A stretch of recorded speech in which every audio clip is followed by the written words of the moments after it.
Here is a diagram of the structure of the twin towers. Both towers are essentially like this. They could be thought of as a building within a building. Notice the core structure and a perimeter structure. This is what it really looked like. That core structure had members like that. This is not little spaghetti strands that are going up the center of the building. This is a very substantial core structure. By pulling the core columns to the center to form this integral interior, they were able to leave a lot of floor space that's usable. That was the attraction of this design.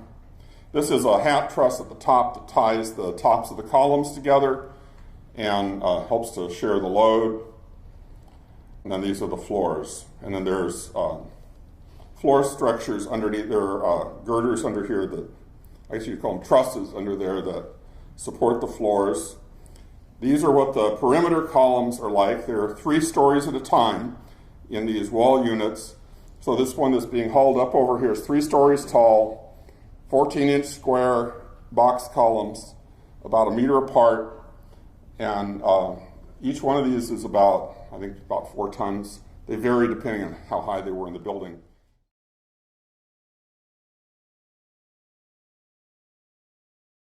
This claimed that the upper section of each of the towers crushed the lower section.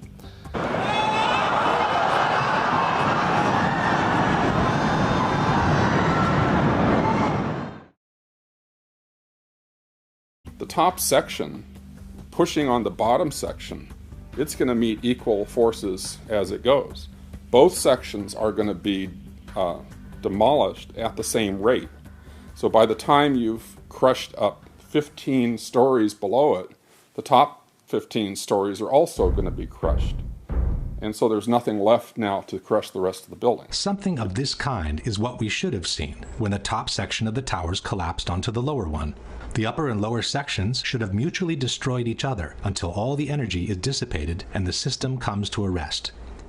What could not have happened is this. A little tiny chunk of the building can't possibly fall and crush the entire structure below it. This is high school physics, and our whole society is being led to believe that these fundamental laws of physics, hard science, don't apply anymore. The area below the damage zone where the planes flew in and where the fire was, that area below that, those 80 or 90 stories, 80,000 tons of structural steel was not damaged in any way. Yet you stood there and watched it destroy itself, wiping out floor by floor all 287 structural columns as if they didn't exist underneath the damage zone.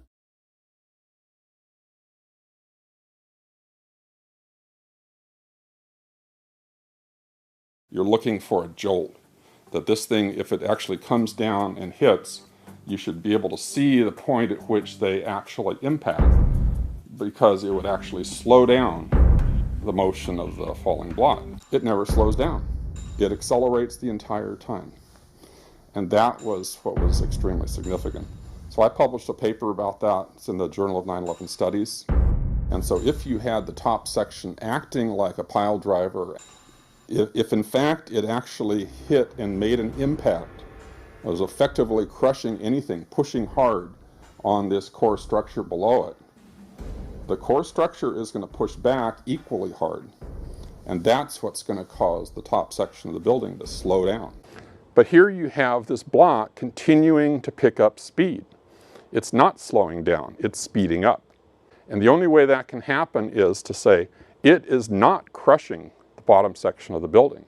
The bottom section is being removed to allow this to fall into oblivion. This is falling into the hole, basically, that's been opened up for it.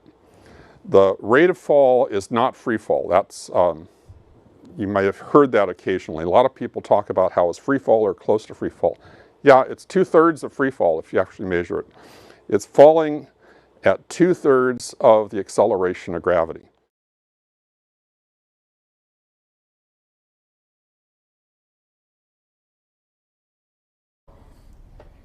I just put a little reversing thing there. Notice what's really crushing here.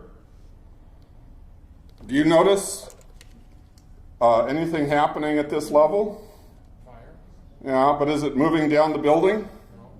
Do you see a block here crushing down this lower block? Yeah. All I see is a block here that's basically halfway destroyed already before it has even started to move down the building. But notice the mast coming down, which means the core columns have all been cut or destroyed by some mechanism. And notice that the roof line is horizontal. And notice that this entire thing is collapsing like an accordion. And that's observationally what's going on. So you don't have a block that's going to even survive this initial period here to crush down the rest of the building, even if it could.